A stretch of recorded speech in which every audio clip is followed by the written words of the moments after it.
好啦，波25、26、14條題目啦，佢問你邊個係一個 possible problems caused by urban encroachment in Hong Kong 咧？嗱，你要知道咩叫 urban encroachment 啦。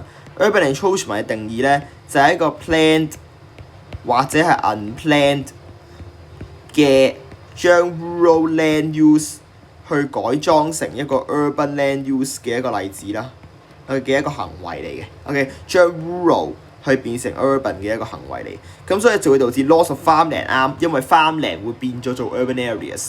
第二個 rural disruption of rural life cycle， lifestyle 呢個都係啱嘅，因為變相咧你就係將一啲 rural 人哋嘅用地變咗 urban 啊嘛，咁你咪 disrupt 咗 rural 人嘅一個 lifestyle 咯。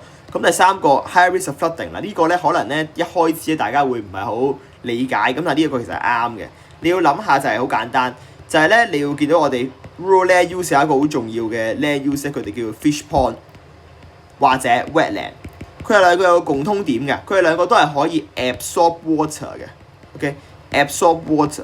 咁所以變相咧，你就會可以增加個 infiltration，OK，咁咧就可以減低個 surface runoff。OK， 咁但係你要諗下就係，佢哋而家咧都冇晒啦，冇晒變成 urban land use。urban land use 通常要鋪啲 concrete 喺上面 ，concrete 咧佢係 impermeable to water 嘅，咁所以咧變相咧就係、你會導致 surface runoff 增加，而 infiltration 會減少，咁變相 flooding 機會咪會增加咯。即係 flooding， 你要知道 flooding 其實即係講緊啲咩啊？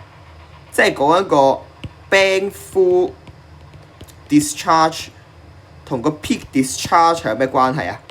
係啦，應該係 peak discharge 係大過 bank discharge， 咁就會導致 flooding 啊嘛。咁如果當你 surface runoff 係增加嘅話 ，surface runoff 增加，咁變相你個 peak discharge 咪增加咯，咁所以變相你咪容易 peak discharge exceed bank discharge 咯，咁所以 high risk of flooding 咯。咁所以咧你要明白就係呢個解釋，呢一個魚塘啊 wetland 係對於減少 flooding 係好重要嘅。OK， 呢個題目少少深啦，但係都唔係話唔肯定嘅，都幾確定。答案咧就係 D 多啦。OK， 就係咁。